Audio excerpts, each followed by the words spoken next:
Bonjour, chers amis fidèles téléspectateurs et téléspectatrices de la télévision Moubarak TV. Tey nag dañu am gan ñun sax ñoo nekk ay ganam parce que ñun ñoo ko seet si ci biir bureau ñu nekk ak monsieur Birane Wathie moom mi nga xam ne moom mooy directeur groupe Moubarak Learning Centre. Donc dañ koy bàyyi juste le temps mu nuyoo, après on va lui poser les différentes questions. Monsieur, bonjour. Oui, bonjour, ça va? Vous allez bien? Soyez la bienvenue. Donc, Moubarak FM qui vient chez le groupe Moubarak Learning Centre. Vraiment, c'est un plaisir de recevoir des frères, des amis, avec qui nous avons cheminé sur beaucoup de choses, quoi. D'accord, comme vous l'avez entendu, c'est lui, M. Wathie, le directeur du centre. Donc aujourd'hui, nous savons tous que c'est une date très spéciale parce que c'est un jour où les élèves et les étudiants, quelques-uns des étudiants vont rentrer à nouveau dans les classes, dans les salles de classe. Donc monsieur, par rapport à cette question, pouvez-vous nous expliquer quels sont les inconvénients ou bien comment trouvez-vous cette idée venant de l'État ou bien de l'ensemble du corps qui compose le système éducatif? Bon, merci. Donc, l'idée de réouvrir les classes, les enseignements, apprentissages, moi, je trouve que c'est une très bonne idée de reprendre les enseignements, apprentissages, dans la mesure où, donc, commencer une année scolaire et ne pas terminer ça, ça risque vraiment de créer beaucoup de dégâts, donc, au niveau de l'ossature académique. Parce qu'on a vu que aussi dans les autres pays, ils apprennent à vivre avec les peut-être pandémies ou bien certaines calamités naturelles qui peuvent venir. Maintenant, le Sénégal doit au moins, à partir de maintenant, comprendre que il faudrait maintenant créer des mécanismes avec qui nous pouvons maintenant aller de l'avant s'il y a des situations pareilles dans ces pays. Essayer maintenant d'allier en même temps l'éducation, la santé, tous les secteurs qui peuvent maintenant tourner au niveau du pays, de pouvoir bouger naturellement et sans pour autant maintenant être vraiment entaché au moins la procédure normale des choses. Donc la reprise, donc si c'est bien encadré, s'il y a au moins les mesures normales qui sont respectées, qui sont édictées par ce qu'on appelle les autorités sanitaires, je pense très bien que cette reprise est possible et les étudiants peuvent maintenant travailler dans des conditions idoines pour vraiment rentrer chez eux sans problème. Et comme nous l'avons aussi bien entendu, il a dit que si la reprise est bien encadrée, c'est-à-dire les autorités sanitaires puissent au moins édicter des mesures où quand même les populations pourraient s'affecter à ces mesures pour pouvoir notamment lutter contre la COVID-19 qui est une maladie très pandémique. Donc à votre niveau, vous, dans votre centre, est-ce qu'il y a quand même est-ce que ces mesures ont été bien prises par l'ensemble de votre corps ou bien par l'ensemble des étudiants qui composent votre centre? Voilà, merci. Donc je pense que il va de soi maintenant que tous les Sénégalais et Sénégalaises, ou bien tous les étudiantes qui sont issus des familles comprennent que la maladie est là. Maintenant, au-delà de l'école, que les personnes prennent leurs responsabilités dans cette maladie en prenant des engagements de se protéger et de respecter les mesures barrières. À plus forte raison que si nous sommes dans le structure académique où il y a ce qu'on appelle la tutelle qui est là, donc qui a demandé à ce qu'on peut réouvrir les écoles. Maintenant, le dispositif doit être normal là. Hier, moi, je viens de recevoir de l'IF de Diourbel, donc la dotation, donc en thermoflash et en masque, gel, etc., pour permettre à nos étudiants qui vont venir de pouvoir maintenant au moins être dans des conditions les plus optimales pour pouvoir faire la reprise. Voilà. Évidemment, comme nous pouvons constater, il y a un dispositif qui a été pris par vous, par l'ensemble de votre personnel. Donc, c'est l'IEF qui vous a remis ce dispositif et c'est à saluer, c'est un geste très noble. Donc, après vous avoir posé cette question, nous allons rentrer maintenant dans le domaine de votre centre en tant que tel, c'est-à-dire est-ce que vous pouvez nous rappeler un peu les buts, l'ensemble des objectifs que vous vous êtes fixés en tant que directeur aujourd'hui? Quelles sont les finalités de votre centre?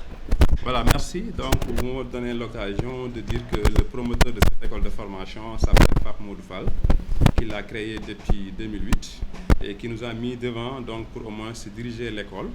Et l'objectif, c'était au moins d'être proche des populations diourbelloises. Parce qu'à un moment donné, on avait senti qu'à Diourbel, il n'y avait pas d'école de formation qui permettrait à nos jeunes, après leur bac, ou bien qui avaient besoin de faire une formation en Afrique, de l'embrasser. C'était cette idée communautaire, cette approche qu'il a vraiment vue de mettre en place cette école de formation en informatique, qui permettrait maintenant à des Diourbellois, donc peut-être arriver à d'autres cieux, de comprendre qu'au moins chez nous, on a au moins fait le premier niveau en informatique, formation. Et en plus, au moins, pourquoi pas de continuer une formation académique digne de son nom, quoi. Donc, dès le début, en 2008, c'était juste pour aider les populations du Diourbellois à ce qu'on appelle, briser ce qu'on appelle la fracture numérique, parce qu'il y avait un gap numérique à Diourbel à un moment donné. Parce que 2008 jusque-là, c'est bientôt 11 ans ou bien 12 ans qu'on est là. Donc, ça veut dire que donc, on a pu au moins aider des jeunes Diourbellois qui avaient besoin d'avoir au moins une formation, de les accompagner sur ça. Donc, l'objectif est là.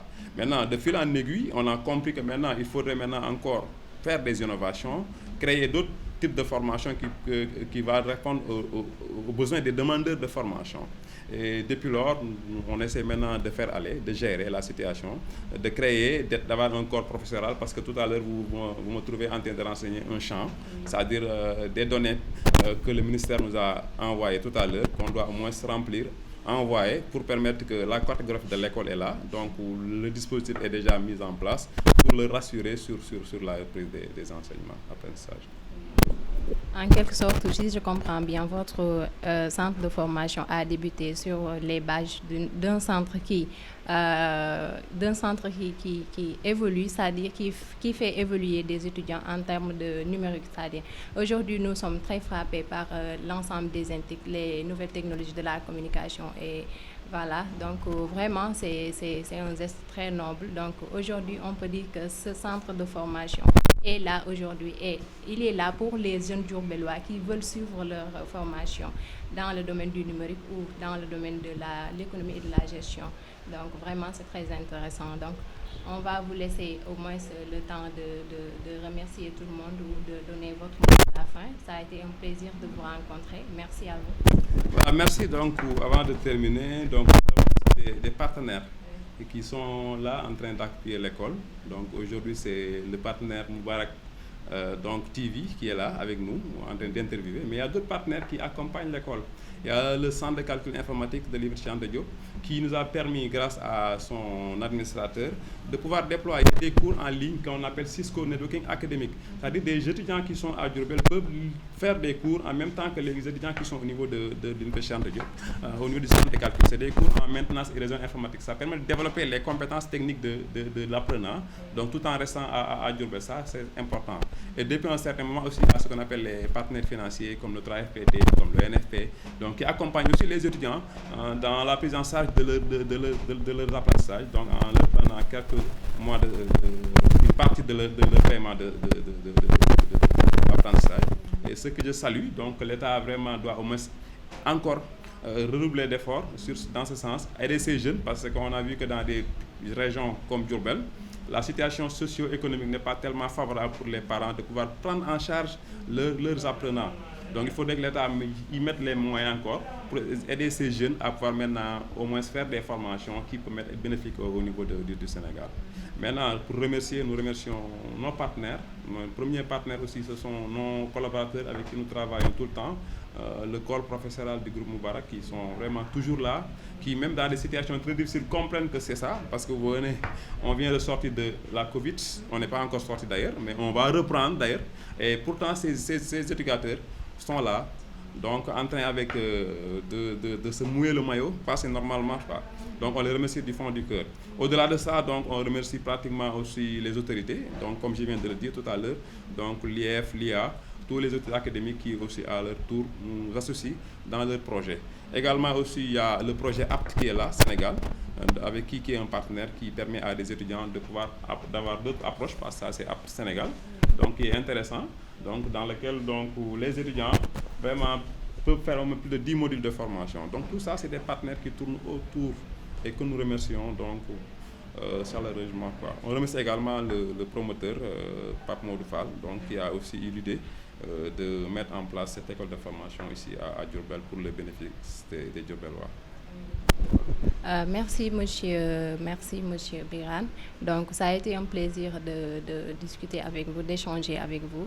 Et je pense qu'aujourd'hui les téléspectateurs ou bien les téléspectatrices qui ne savaient pas que faisait groupe Mouvalac, ou bien l'école, c'est-à-dire c'est un centre qui faisait quoi. Aujourd'hui, à travers cette interview, ils peuvent bien comprendre qu'est-ce que vous faites réellement et qui vous êtes réellement. Donc c'est un plaisir, les explications ont été très claires et merci de nous avoir reçus. Merci aussi à toute l'équipe technique, à la prochaine.